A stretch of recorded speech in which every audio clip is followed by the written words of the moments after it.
И сега оставаме на пазарна тема, като следва един разговор. Към нас се присъединява Здравко Пиренлиев, главен инвестиционен анализатор в Benchmark Finance, с който ще обсъдим всичко, което се случва на основните борси в момента. Здравейте, господин Пиренлиев. Здравейте, благодаря за поканата.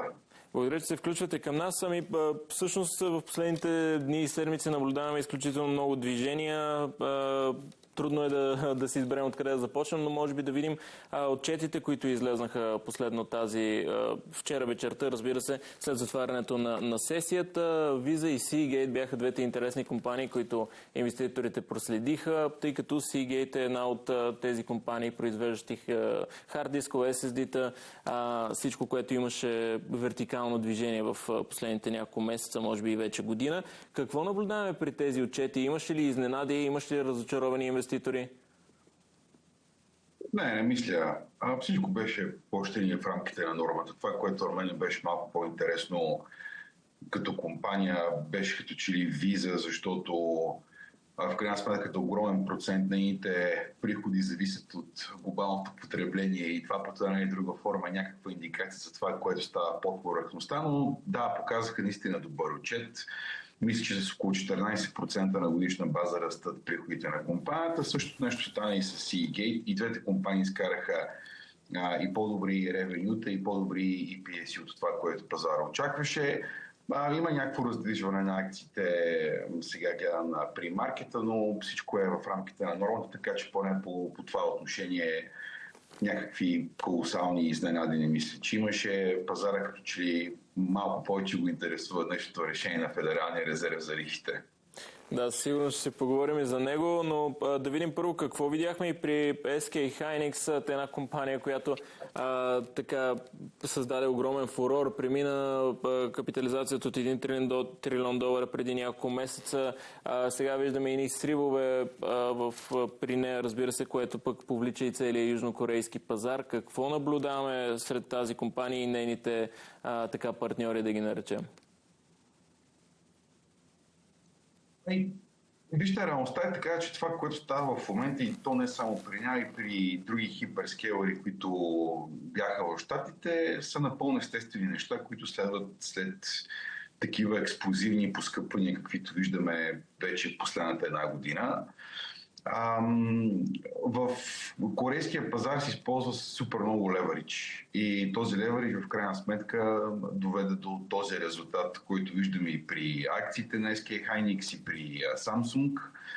Това са нормални неща. След една такава силна, колосална еуфория, която прерасна в един изключително силен спекулативен бяс, в крайна сметка води до цялото това нещо. Да, като че ли катализатора за цялото това пукане е факт, че като че ли инвеститорите се опасяват малко повече от Китай, какво Китай могат да предложат като алтернативи за чипове, памети и така нататък. Това е нещо, което аз говоря от известно време и за мен това е като цяло един от основните рискове от гледна точка на цялата AI мания, както в щатите, така разбира се и в Корея.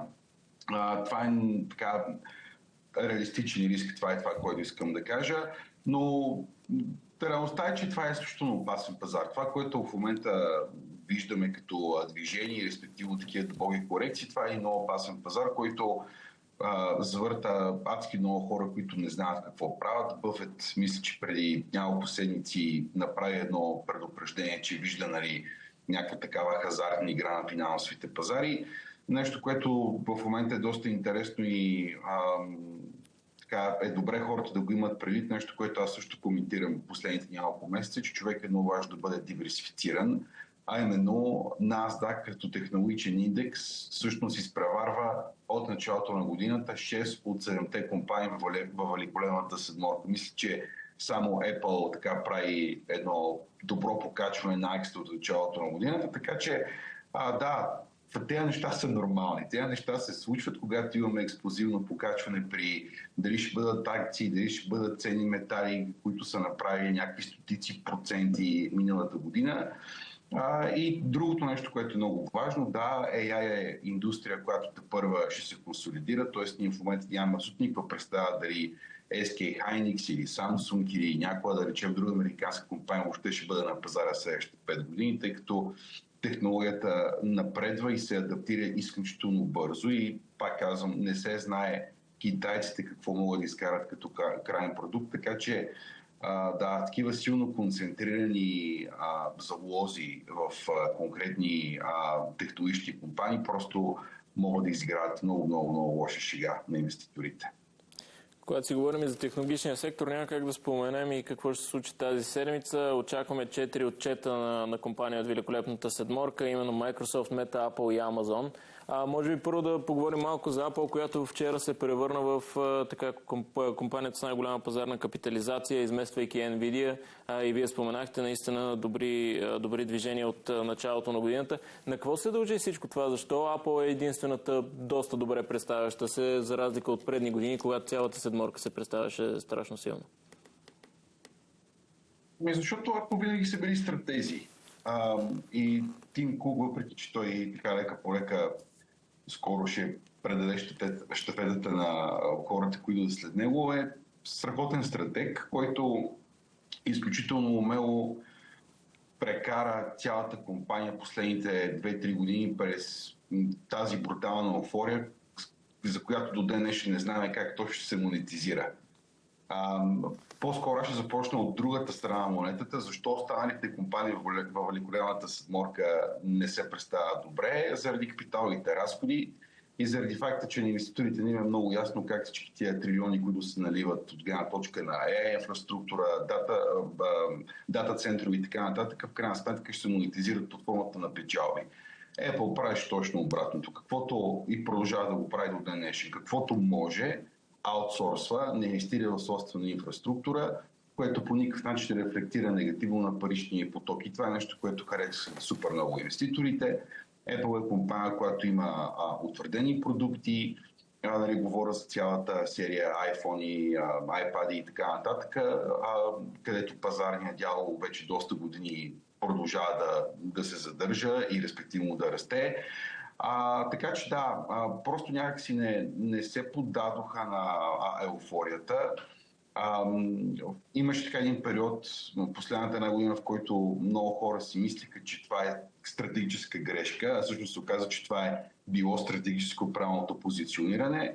И да, не случайно това е една от най-харесваните компании, или поне беше доскоро, от Бъфет.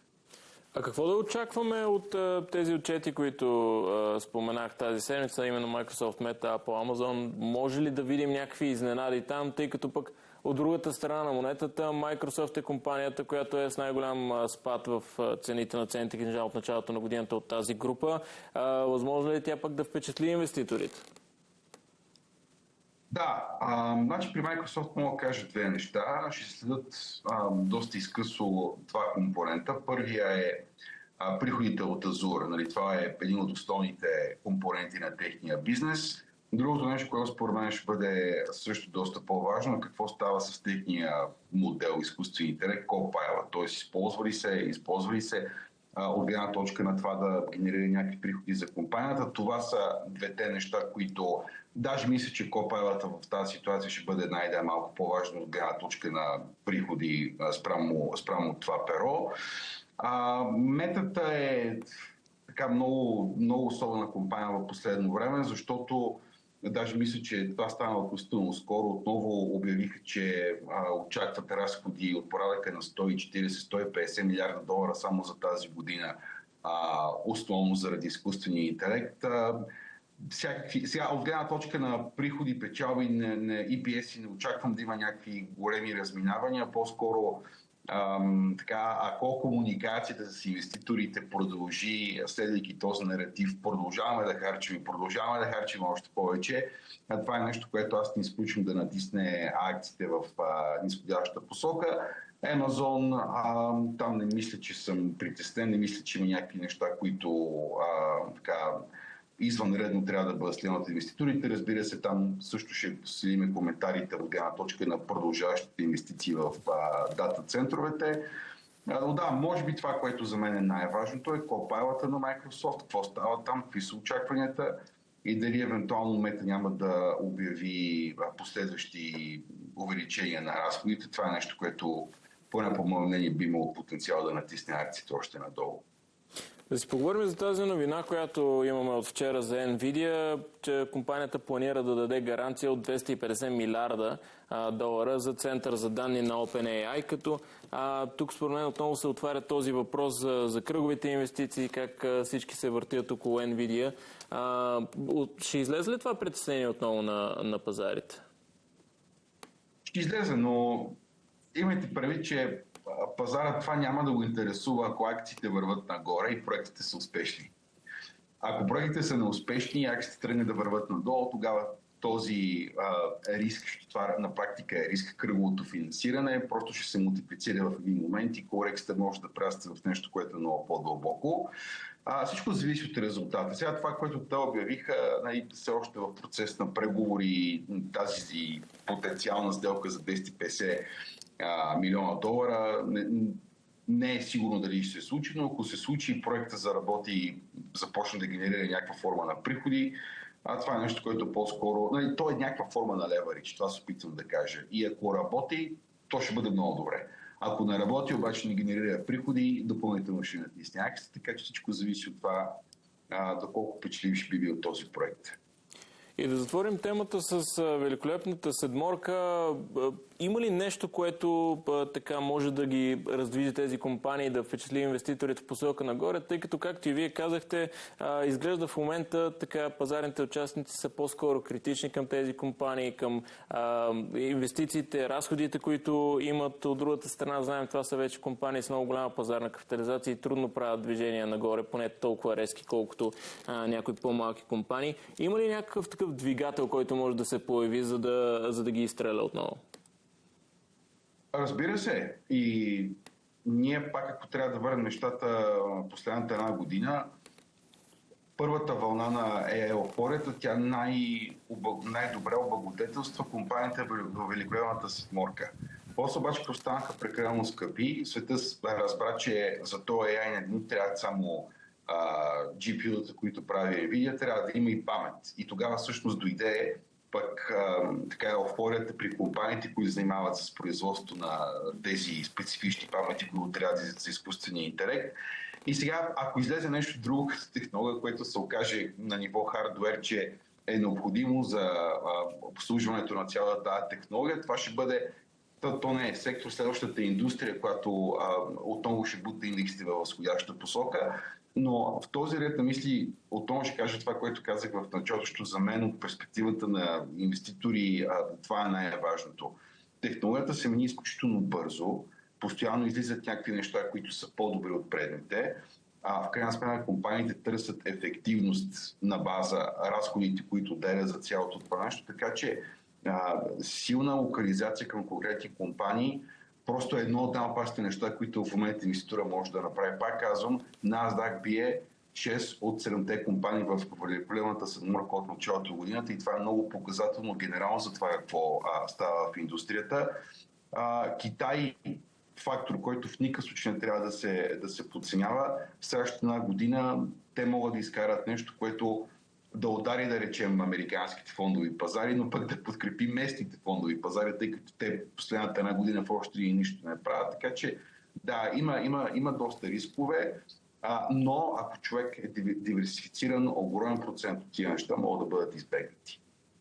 Какво наблюдаваме? Вие споменахте вече няколко пъти именно Китай, тази заплаха, че тепърва ще виждаме най-вероятно компании, които ще конкурират тези лидери, най-често американски или южнокорейски. В последната седмица имахме пък едно IPO, началото на тази, разбира се, на CXMT, което направи огромен фурор на пазарите, почти 500% ръстове, когато отвори, разбира се, пазара в понеделник, но какво да очакваме от Китай? Ще дойде ли именно неговия момент, негови компании, тъй като нещо, което прави впечатление, Китай, в континентален Китай все още няма компания, която да преминава примерно прага $1 трилион пазарна капитализация? Да, сега това са две различни неща. Първо, Китай трябва да напреднат сериозно в цялата AI технология, поради проста причина, че и вие, вашите зрители, знаят много добре. Имаше така едни периоди, в които износа на Nvidia към Китай беше ограничен, после се поразбраха, нали, пуснаха там някакви модели чипове, които все пак можеха да отидат в Китай, но така или иначе те са изключително зависими от това, което им подава Запада. И за да се стигне до така някакво ниво, което да речем виждаме в Америка или в Корея, те трябва да си направят нещо. Да, това е в крайна сметка истината и това е начинът, по който аз реалистично чакам да се случат нещата. Така че от тази гледна точка, ако не иска да изостанат в преварата, трябва да има инвестиции. Това са неща, които според мен в крайна сметка, може би следващата година ще доведат до някакви реални резултати. От друга страна, това, което нали, казахте за компанията, потенциална компания, която има оценка от $1 трилион,